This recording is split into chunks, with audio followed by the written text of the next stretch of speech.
Bonsoir les amis, fratelli Juventini, bienvenue dans cette nouvelle vidéo. Juventus-Roma 2-1. Je vais dire mérité. Mérité les amis, franchement ça faisait longtemps, même déjà à Bologne on avait vu quelque chose.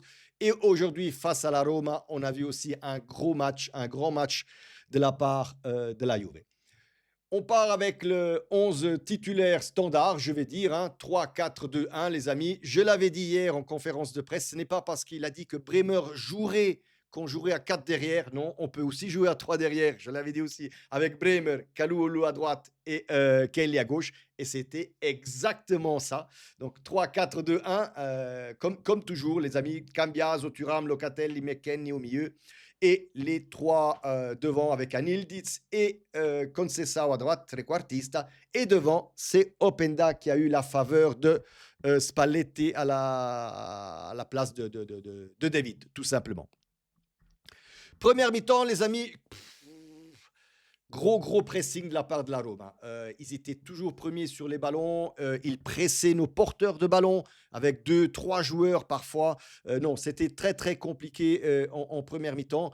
Même si, en lisant les statistiques, les amis, euh, la possession de ballon, c'était même 52% pour la Juve et 48% pour la Roma en première mi-temps. Mais voilà, la Roma faisait un gros pressing au milieu. On n'arrivait pas à sortir proprement avec le ballon. Même Locatelli, qui lui, ce soir, Locatelli bien en phase d'interdiction, en phase défensive, mais quand il devait proposer du jeu vers l'avant, il a fait ça 2 ou 3 fois où il voulait lancer Openda devant.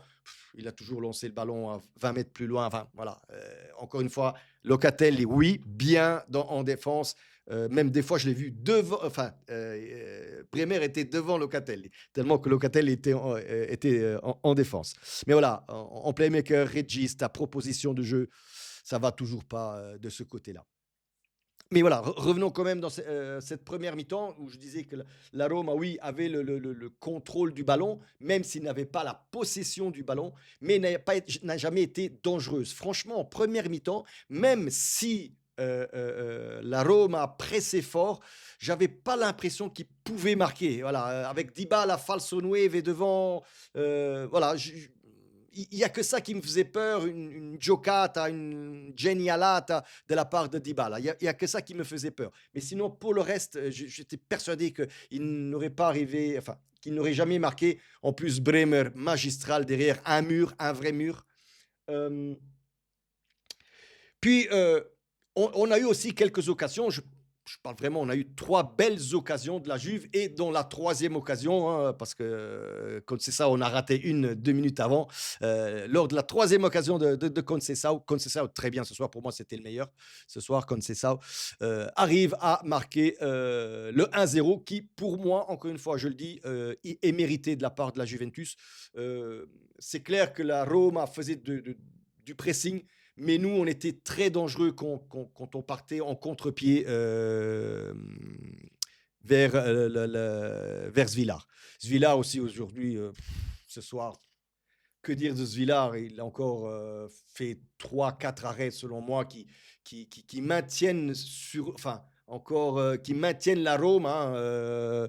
Franchement, si la Roma n'avait pas ce gardien-là, je pense que la Roma ne serait pas en position telle qu'elle est aujourd'hui. Je crois qu'elle est quatrième à 31 points ou quelque chose dans ce genre-là, ou peut-être un peu plus, je ne me rappelle plus.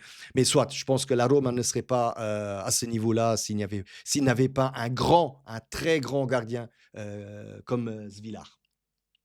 Voilà. Puis, donc, première mi-temps, 1-0. On rentre en deuxième mi-temps. J'avais peur. J'ai dit, oui, là, la Roma va faire vraiment le forcing pour revenir au score. Et ça a été tout le contraire. C'est la Juve qui a pris possession du ballon, qui s'est assis sur le ballon, a monté son barycentre de 15-20 mètres. Et on a vraiment bien joué en deuxième mi-temps. Vraiment, la deuxième mi-temps, c'était vraiment enfin, séduisant, si on peut dire ça comme ça. Un jeu séduisant. J'ai adoré ce qui a été produit en deuxième mi-temps.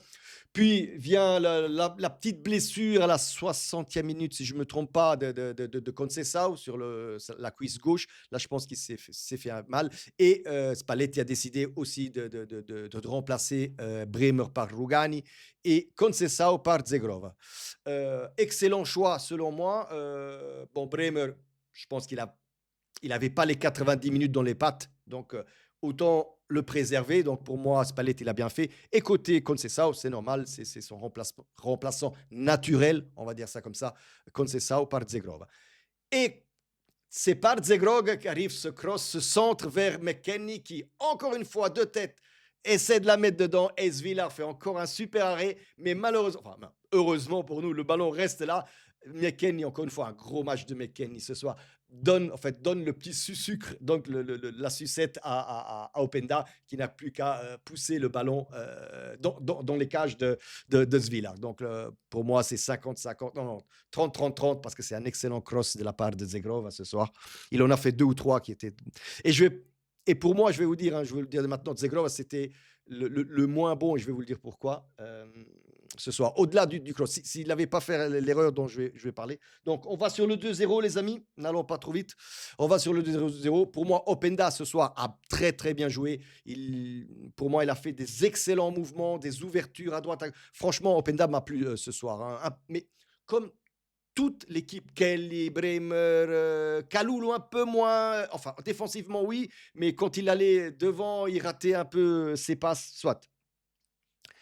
Et puis, voilà, on a tout fait, on a marqué les deux buts, et puis Zegrova, c'est pour ça que je lui donne la mauvaise note de la soirée, Zegrova, où il arrive devant notre surface de récupérer un ballon, et au lieu de partir avec le ballon, de jeter le ballon devant, parce qu'il y avait Openda qui était déjà parti. Non, il essaie encore un dribble, il se fait prendre le ballon, et là, malheureusement, Baldanzi revient au score, 2-1, avec certes un arrêt de la part de Digre, où pour moi, alors, j'ai critiqué Maignan en Super Coupe d'Italie face à Naples, qui a fait exactement la même connerie. Et là, j'ai dit, Maignan a fait une connerie. Là, il faut que je sois cohérent, les amis.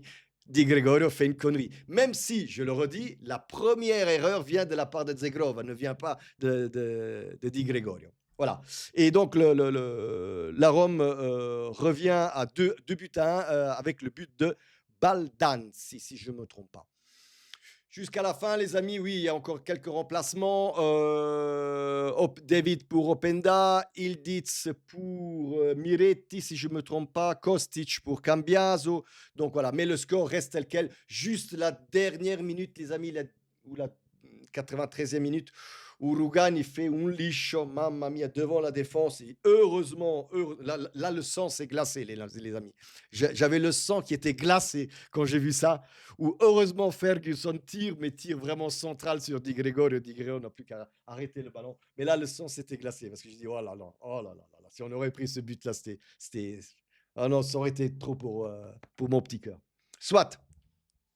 Encore une fois, le match se termine par 2-1. Pour moi, entièrement, je le redis, entièrement mérité de la part de la Juve. Vous voyez, je suis un peu euphorique. Hein. Je ferai une analyse un peu plus détaillée demain, les amis. Parce que là, voilà. Enfin, ça fait vraiment 2 matchs, les amis. Ça fait vraiment 2 matchs face à Bologne, face à la Rome. 2 matchs qui n'étaient pas faciles du tout. Où on fait 6 points mérités et où on commence tout doucement à voir les idées de Spalletti sur le terrain. Et ça, les amis, ça fait vraiment plaisir. Ragazzi, fino alla fine, forza Juve!